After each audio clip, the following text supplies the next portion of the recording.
کی اس افتتاحی تقریب کے صدر محترم،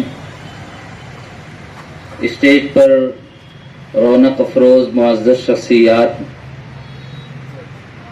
بطور خاص ہمارے رفیق محترم مولانا شفیق الرحمان فلاحی صاحب، مرحوم محمد مصطفیٰ صاحب کے تمام بیٹے، بطور خاص اس نئی فرم کے پروپرائٹر محترم جناب ساجد حسین صاحب اور محترم جناب عتیق الرحمان صاحب، آپ تمام بزرگوں، دوستوں اور نوجوانوں، قرآن کریم میں اللہ رب العزت نے ارشاد فرمایا وَذَكِّرْ فَإِنَّ الذِّكْرَىٰ تَنفَعُ الْمُؤْمِنِينَ، سمجھاتے رہو اور نصیحت کرتے رہو، یہ چیز ایمان والوں کو نفع دے گی۔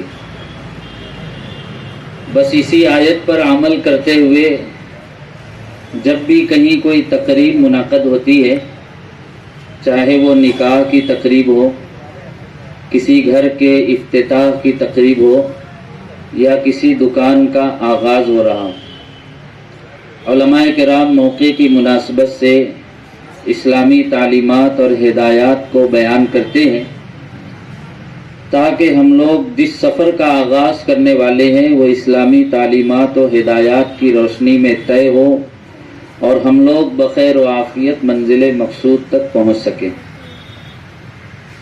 آج کی یہ جو افتتاحی تقریب ہے، یہ چونکہ ایک کاروباری نوعیت کی تقریب ہے، اس لیے اس موقع پر اختصار کے ساتھ چند باتیں جو تجارت کے اصول و آداب کے زمرے میں شامل ہیں، تو میں آپ حضرات کی خدمت میں اس امید سے پیش کر رہا ہوں کہ آپ میں سے بھی اکثر حضرات کاروبار یا ملازمت سے منسلک ہیں۔ آپ تمام حضرات ان باتوں کو توجہ سے سنیں گے اور انہیں اپنے دل کی امانت بنائیں گے۔ اللہ نے ہم لوگوں کو جو دین و مذہب عطا فرمایا ہے، یہ ایسا مذہب نہیں ہے کہ جسے اللہ والا بننا ہو اور جسے جنت حاصل کرنی ہو وہ جنگلوں میں چلا جائے یا کسی کٹیا میں تسبیح لے کر بیٹھ جائے اور اللہ اللہ کرتا رہے تو وہ جنتی ہو سکے گا۔ اللہ نے ایسا دین عطا فرمایا جس پر عمل کرنے کے لیے دنیا کی زندگی عام انسانوں کی طرح گزارنا ضروری، اور جنت کا راستہ بھی ہمارے انہی گلی کوچوں اور بازاروں سے ہو کر گزرتا ہے۔ قرآن کریم میں اللہ رب العزت نے ارشاد فرمایا، اے نبی، ہم نے آپ سے پہلے بھی بہت سارے پیغمبروں اور رسولوں کو بھیجا، وَلَقَدْ أَرْسَلْنَا رُسُلًا مِّن قَبْلِكَ وَجَعَلْنَا لَهُمْ أَزْوَاجًا وَذُرِّيَّةً، اور ان کی بیویاں بھی تھیں اور بچے بھی تھے۔ دوسری جگہ اللہ نے اپنے انبیاء کی شان اور ان کا طرز زندگی بیان فرمایا تو ارشاد فرمایا یمشون فی الاسواق، کہ وہ بھی بازاروں میں جایا کرتے تھے، خرید و فروخت کیا کرتے تھے۔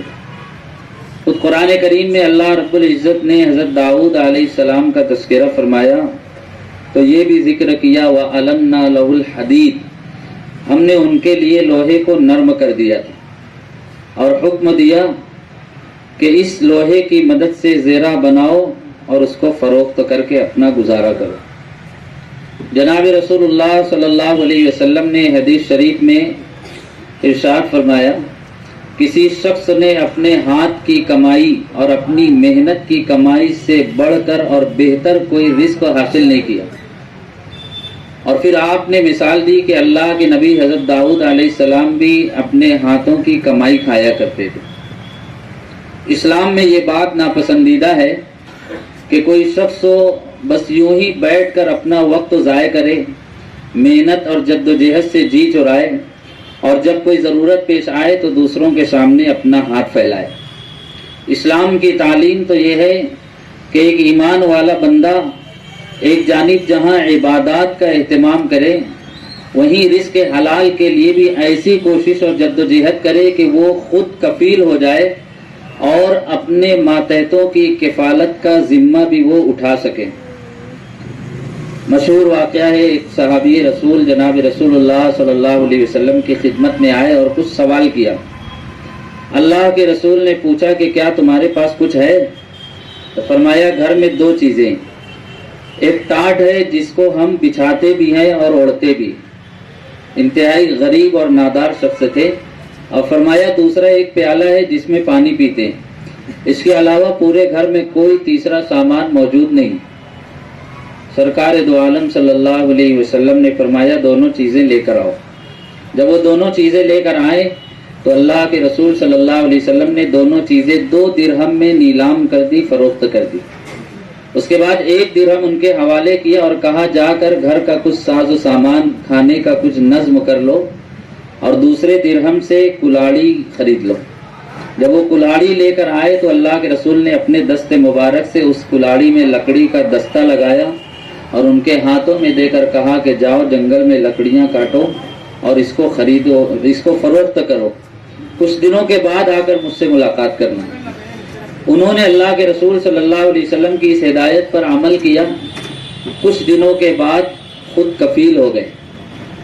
تو اللہ کے رسول صلی اللہ علیہ وسلم نے اس واقعے کے ذریعے یہ تعلیم دی کہ اہل ایمان کو چاہیے کہ محنت اور جدوجہد کریں اور بطور خاص تجارت کیا کریں، اس لیے کہ اللہ نے تجارت میں بڑی برکت رکھی۔ البتہ اسلام نے صرف تجارت کا حکم نہیں دیا، بلکہ تجارت سے متعلق ایسے زرین اصول اور آداب بیان کیے کہ جب جب مسلمانوں نے ان اصول و آداب کی رعایت کرتے ہوئے کاروبار اور بزنس کیا ہے، اللہ نے ان کو نہ صرف یہ کہ معاشی فراوانی عطا فرمائی، نقصان سے محفوظ رکھا، بلکہ وہ خیر و برکت ان کا مقدر بن گئی۔ تجارت کے تعلق سے اسلام میں بہت ساری اہم اور بنیادی ہدایات ہیں، جن میں ایک اہم ہدایت یہ ہے، اللہ نے قرآن میں ارشاد فرمایا رجال لا تلہیہم تجارۃ ولا بیع عن ذکر اللہ واقام الصلاۃ وایتاء الزکاۃ۔ جب آپ تجارت کریں تو اس طور پر تجارت کریں کہ آپ کی تجارت اور حصول رزق کی کوشش آپ کو رزاق حقیقی کی یاد سے دور نہ کر سکے۔ ہوتا یہ ہے کہ آدمی حصول رزق میں ایسا مشغول ہوتا ہے کہ رزاق حقیقی کی یاد اس کے دل سے نکل جاتی ہے۔ حصول رزق کے لیے ہمارے پاور لوم مزدور بھائی رات بھر اور دن بھر لوہے سے لڑتے ہیں، نماز کا وقت ہو جائے، پڑوس میں مسجد ہوتی ہے، رزاق حقیقی کے آگے جا کر اپنا سر جھکانا گوارا نہیں کرتے۔ اسلام میں یہ بات پسندیدہ نہیں۔ شاعر نے اسی لیے شکوہ کرتے ہوئے کہا خدا کو بھول گئے لوگ فکر روزی میں، خیال رزق ہے رزاق کا خیال نہیں۔ تو بنیادی چیز جس کا خیال رکھنا چاہیے وہ یہ کہ ہم تجارت ضرور کریں، لیکن دست بکار دل بیال۔ شیخ زکریا رحمۃ اللہ علیہ نے فضائل اعمال میں لکھا ہے کہ تمہارا ہاتھ کاروبار میں مشغول ہو، لیکن تمہارا دل یاد الہی سے لبریز ہونا چاہیے۔ دوسری اہم ہدایت جو حدیث شریف میں دی گئی ہے، جناب رسول اللہ صلی اللہ علیہ وسلم نے ارشاد فرمایا التاجر الصدوق الامین مع النبیین والصدیقین والشہداء۔ تم تجارت کرو، کاروبار کرو اور دنیا کے لحاظ سے بھی خود ترقی حاصل کرو، لیکن اس طور پر تجارت کرو کہ سچائی تمہاری پہچان ہو، امانت داری تمہارا وتیرہ ہو، لوگ محض تمہاری سچائی اور امانت داری سے متاثر ہو کر تم سے اپنا سامان خریدیں۔ جو شخص اپنے کاروبار میں ان 2 صفات کو پیش نظر رکھے، اللہ کے رسول فرماتے ہیں دنیا میں تو آپ کو تجارتی نفع ہوگا، لیکن آخرت میں ایسے تاجر کا حشر کیا جائے گا انبیاء کے ساتھ، صدیقین کے ساتھ، شہداء کے ساتھ۔ ایک اور ہدایت جو دی گئی، اللہ کے رسول فرماتے رحم اللہ رجلا سمحا اذا باع واذا اشترى واذا اقتضى۔ اللہ اس شخص پر رحم فرمائے جو خرید و فروخت میں اور قرض کی ادائیگی کے لیے تقاضا کرنے میں نرمی کا معاملہ کرے۔ جو لوگ اس کے پاس چل کر آئے ان کے ساتھ نرمی سے گفتگو کرے۔ کسی کا قرض رہ گیا ہو تو ادائیگی میں بہت شدت اختیار نہ کرے، ایسے شخص پر اللہ رحم فرمائے۔ یہ تمام تعلیمات وہ ہیں جو ہمارے آقا جناب رسول اللہ صلی اللہ علیہ وسلم نے ہمیں دی ہے. افسوس کی بات یہ ہے کہ آج عملی طور پر اگر مشاہدہ کیا جائے تو ان اسلامی اصول تجارت کا زیادہ پاس و لحاظ رکھنے والے برادران وطن ہیں، مسلمان کم ہیں. عام گاہکوں کا مشاہدہ اور تجربہ یہ ہے کہ جب مسلمان گاہک دکانداروں کے پاس جائیں تو اولاً وہ پوری توجہ نہیں دیتے. کوئی بات پوچھی جائے تو روکھے انداز میں جواب دیتے ہیں. کوئی سامان غلطی سے چلا جائے واپس لے آئیں تو واپس لینے میں آنا کانی کرتے ہیں. قرض ہو جائے تو عجیب و غریب انداز میں قرض کی ادائیگی کا مطالبہ کرتے ہیں. یعنی حسن اخلاق کی دولت سے محروم ہوتے ہیں. نتیجہ یہ ہوتا ہے کہ آج مسلمان یہ کہنے پر مجبور ہے کہ ہمیں اگر کوئی اچھی چیز خریدنی ہے اور دکاندار کا حسن سلوک دیکھنا ہے تو برادران وطن کے پاس ہم چلے جائیں. یہ آج معاشرے کی صورتحال ہے. لیکن اسی سماج اور معاشرے میں کچھ ایسے لوگ بھی ہیں جو اسلام کے اصول تجارت کی پاسداری کرتے ہیں تو اللہ تعالیٰ ان کو خیر و برکت سے نوازتے ہیں.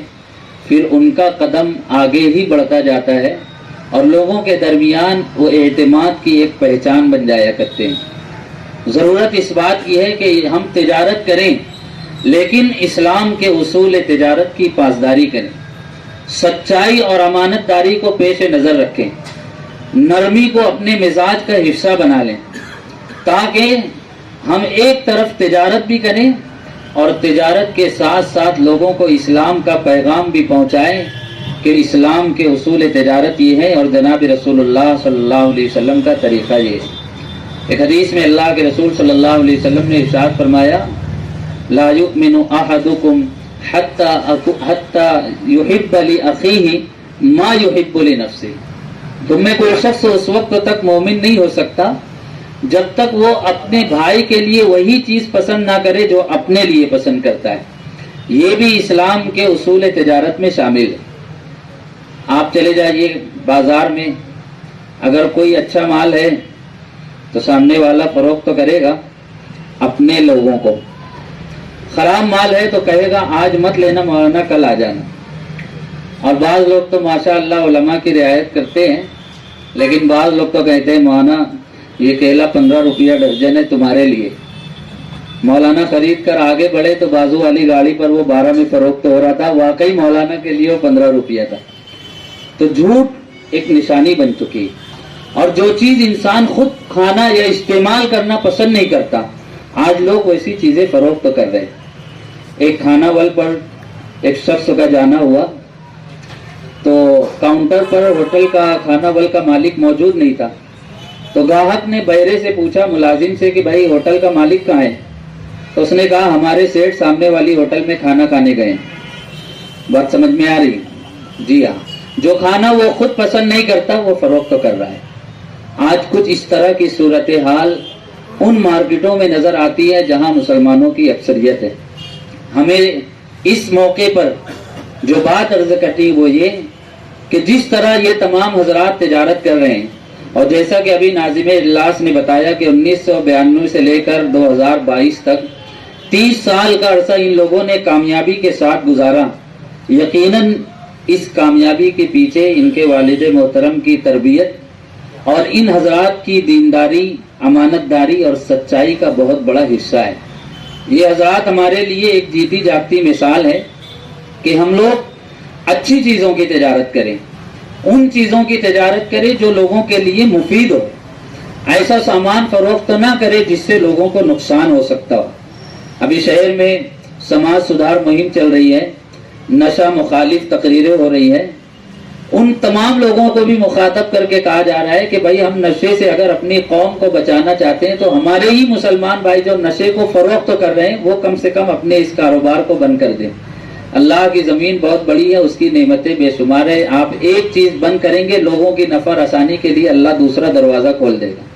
تو ایسی چیز فروخت کرنا جس سے لوگوں کی جان مال عزت و آبرو کو نقصان پہنچ سکتا ہو اسلام میں ممنوع ہے. بنیادی شرط یہ ہے کہ آپ اچھی اور حلال چیزوں کی تجارت کریں اور آپ کا طریقہ بھی حلال ہو. قیامت کے دن اللہ پاک سارے انسانوں کو اپنے سامنے جمع کرے گا تو اللہ رب العزت یہ ضرور پوچھے گا وعن مالہ من این اکتسب وفیما انفق. بتاؤ تم نے مال کیسے کمایا اور پھر یہ بتاؤ کہ اپنے مال کو کہاں خرچ کیا. تو ہم لوگ اپنی تجارت کو اس فکر کے ساتھ بھی کریں کہ کل اللہ اس تجارت کے متعلق ہم سے سوال کرے گا. تو ہماری کوشش یہ ہو کہ یہ تجارت ہمارے لیے دنیا میں نفع کا ذریعہ ہو اور آخرت میں نجات کا باعث ہو. ایک بزرگ گزرے ہیں، ان کا انتقال ہوا، چھوٹی موٹی دکان لگایا کرتے تھے.